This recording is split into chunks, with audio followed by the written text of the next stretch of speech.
Como pastor dos cristãos adventistas do sétimo dia ao redor do mundo, meu amor pela igreja e fidelidade à palavra me impelem a repartir algumas de minhas preocupações. Aqui estão 4 fatores que preocupam a igreja hoje. Outros poderiam ser acrescentados, mas examinemos cuidadosamente os seguintes. A perda da identidade adventista do sétimo dia entre alguns dos nossos pastores e membros. O avanço do mundanismo em muitas de nossas igrejas. O perigo da desunião. A apatia e a acomodação espiritual que levam à falta de envolvimento com a missão da igreja. Esses itens me preocupam. Falarei sobre cada um deles, explicando-os melhor.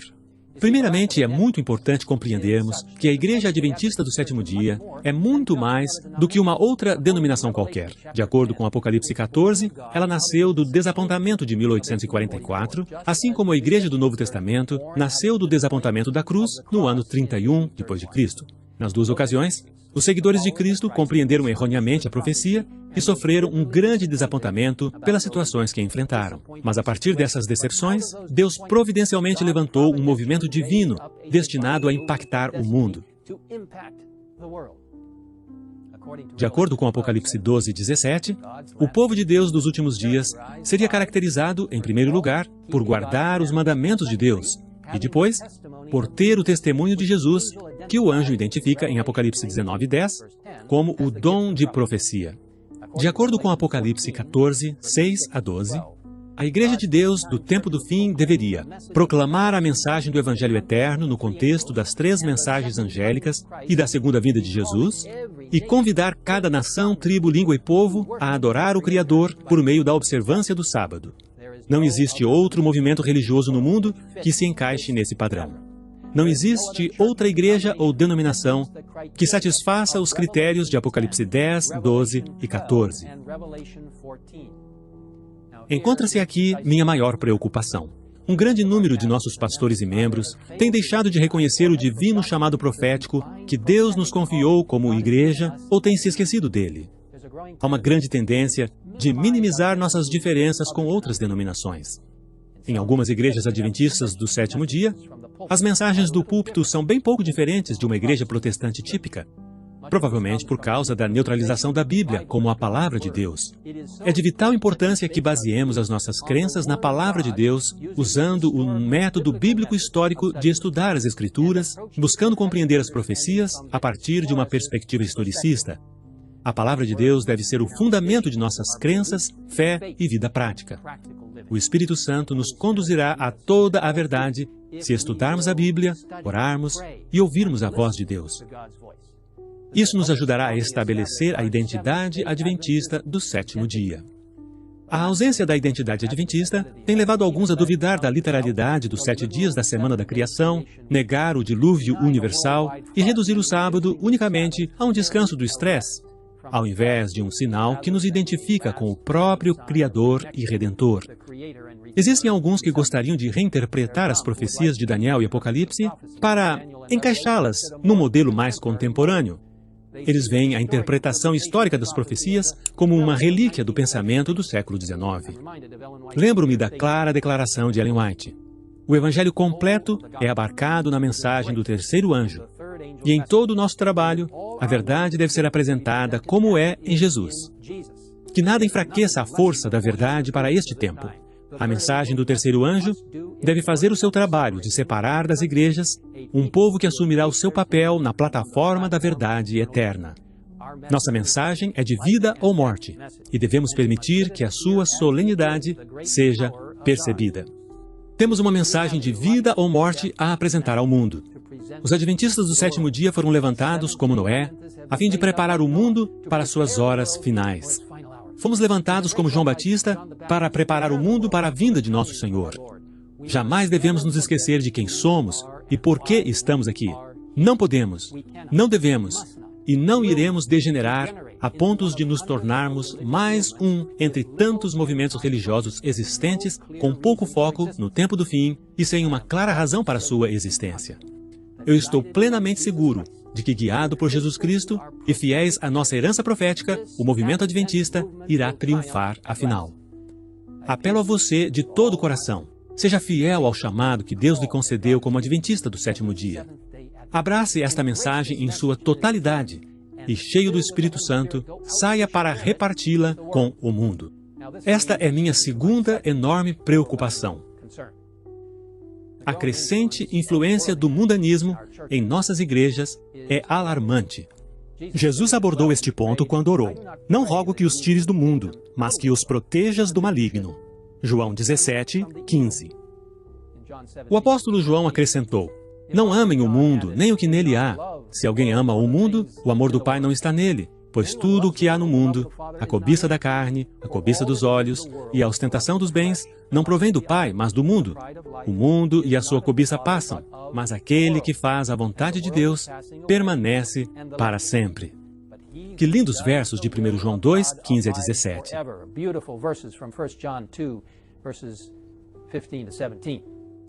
A igreja sempre enfrentou o perigo de perder de vista o compromisso de lealdade a Cristo em decorrência da crescente tendência de permitir que o mundo modele a sua forma de pensar. Quanto mais nos aproximamos do fim dos tempos, mais o diabo redobrará seus esforços nesse aspecto.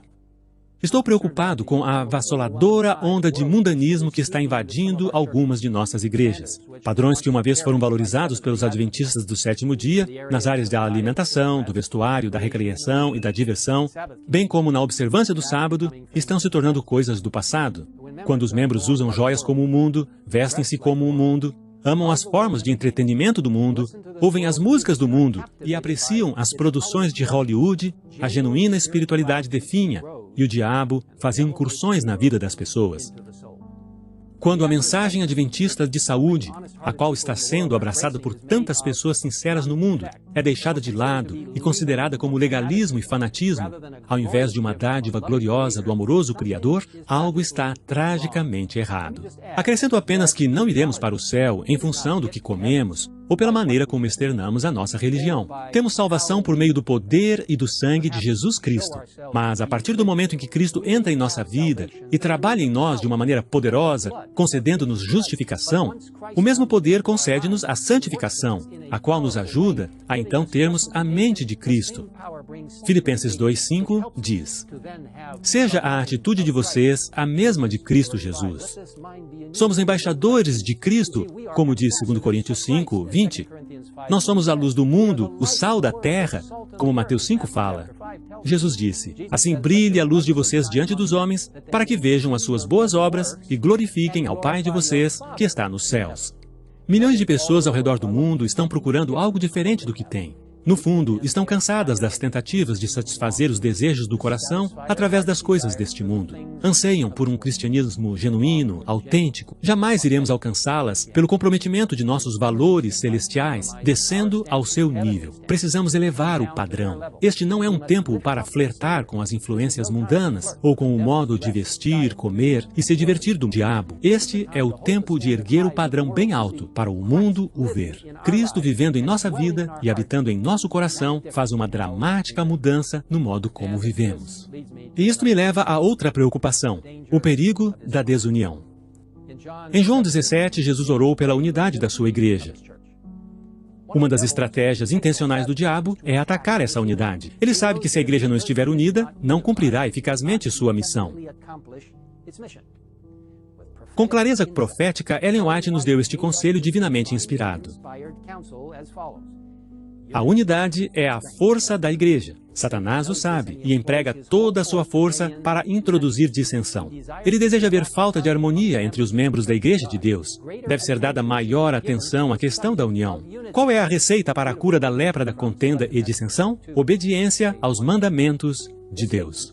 Esta maravilhosa citação é extremamente esclarecedora a respeito das táticas do diabo. Abre a cortina e revela suas estratégias. O inimigo usa todas as suas forças para trazer dissensão e conflito, para neutralizar os esforços missionários do povo de Deus. Este é o tempo para administradores, pastores e membros tornarem-se unidos em Cristo, sob a bandeira da sua verdade, para pregar sua mensagem ao mundo. Deus instituiu a Igreja Adventista do Sétimo Dia como uma organização divinamente inspirada, tornando-a portadora de conselhos, denominados praxes denominacionais, os quais, sob a guia do Espírito Santo, têm contribuído para nos manter unidos como uma família mundial. Descartar ou ignorar esses acordos mútuos é quebrar um legado sagrado e cria desnecessária discórdia. Eu oro para que cada um de nós ponha de lado as opiniões pessoais em benefício do corpo de Cristo, para que juntos avancemos na direção do reino de Deus.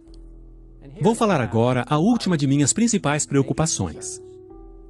A crescente apatia e acomodação espiritual prevalecente na vida de muitos líderes e membros de igreja, e eu preciso incluir a mim mesmo. Parece haver uma paralisia espiritual na vida de muitos membros adventistas. Precisamos examinar nossas vidas para nos certificarmos de que Deus está trabalhando em nós de uma maneira vital, e eu falo para mim também. Recentes pesquisas indicam que a grande maioria dos membros da igreja creem nas doutrinas essenciais da Igreja Adventista do Sétimo Dia. Eles praticamente não questionam as 28 crenças fundamentais, mas existe uma crescente acomodação ou preguiça de repartir a fé. Há uma apatia no testemunhar. Os membros creem, mas simplesmente não estão envolvidos na missão da igreja. Eles são parte da cultura do não envolvimento, ao invés da cultura dos envolvidos.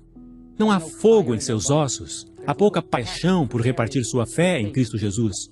Não há urgência em suas almas. Meus irmãos e irmãs, sem ativo envolvimento no serviço de Cristo, não cresceremos espiritualmente.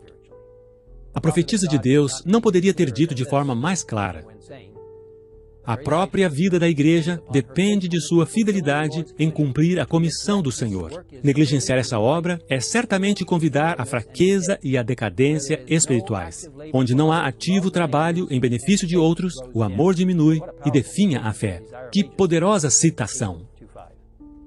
Envolvimento é a resposta para a apatia. Como a profetisa de Deus disse, onde não há ativo trabalho em benefício de outros, o amor diminui e definha a fé. Agora, se você quer permanecer vivo espiritualmente, envolva-se. Se você quer ter uma vibrante vida de oração, envolva-se. Se você quer apreciar mais a palavra de Deus, envolva-se. Se você quer ter um amor mais profundo por outras pessoas, envolva-se. Se você quer ver pessoas salvas para Jesus, envolva-se. Se você quer ver Jesus voltando logo, envolva-se. Una-se a centenas de milhares de líderes e membros adventistas do sétimo dia ao redor do mundo que estão ativamente envolvidos na missão da igreja. Deus quer nos usar para proclamar sua verdade profética a cada canto do globo, especialmente nos enormes centros metropolitanos, através do projeto Missões Urbanas, utilizando toda a modalidade de evangelismo urbano, incluindo o Ministério da Saúde e muitos outros métodos abrangentes. A tarefa é grande, mas Deus está no controle, liderando o seu povo. A igreja tem desafios? Com certeza. Mas vejo evidências do Espírito Santo se movendo poderosamente entre seu povo. Vejo evidências do Espírito Santo fazendo algo especial, promovendo intensa atividade em nossos dias, em sua igreja. Eu vejo evidências do Espírito Santo preparando um povo para o breve retorno do nosso Senhor Jesus. Irmãos e irmãs, apelo a vocês, assim como apelo ao meu próprio coração, para uma plena, completa e total consagração de suas vidas a Cristo. Convido-os a abraçar o chamado profético que Jesus confiou a esta igreja, sua igreja remanescente, a Igreja Adventista do Sétimo Dia, a igreja que está participando do movimento do Advento. Convido-os a erguer o padrão bem alto na vida de vocês. Convido-os a se tornarem ativamente envolvidos em testemunhar a favor do Senhor Jesus, pois já estamos percebendo a brevidade do seu retorno. Está você disposto a assumir esse compromisso enquanto oramos juntos? Pai nosso que estás nos céus, chegamos à Tua presença neste momento, reconhecendo que vivemos num momento muito especial e dinâmico da história. As declarações proféticas de Daniel e Apocalipse, do livro de Mateus e da Bíblia como um todo, indicam que chegamos ao solene tempo de decisão que antecede o retorno de Jesus. Portanto, Senhor, ajuda-nos a estar completamente conectados contigo. Ajuda-nos a depender de Ti a cada dia, Ajuda-nos no estudo da Tua Palavra, no estudo do Espírito de profecia e em nossa vida de oração. E, Senhor, use todas essas maravilhosas formas de nos conectarmos contigo para nos ajudar a repartir essa fé e a nos envolvermos com atividades em nossa igreja local e ao redor do mundo. Queremos que as 3 mensagens angélicas e a mensagem do 4º anjo de Apocalipse 18 alcancem a mente e o coração das pessoas de todo o mundo. Senhor, peço que abençoes cada membro, jovem ou idoso, da Igreja Adventista do 7º dia. Esteja com aqueles que estão frequentando nossas igrejas e ainda não são membros. Esteja com aqueles que estão interessados nas verdades da Bíblia e ajuda-nos a pregar o Evangelho a todas as pessoas através das missões urbanas e das missões rurais, utilizando todos os métodos possíveis. Senhor, envia-nos o Espírito Santo. Envia a chuva serôdia para que verdadeiramente façamos parte do grande movimento adventista que proclama a mensagem que glorifica a Deus em toda a terra. Muito obrigado por nos ouvir e pela promessa da Tua breve volta. Pedimos em nome de Jesus. Amém.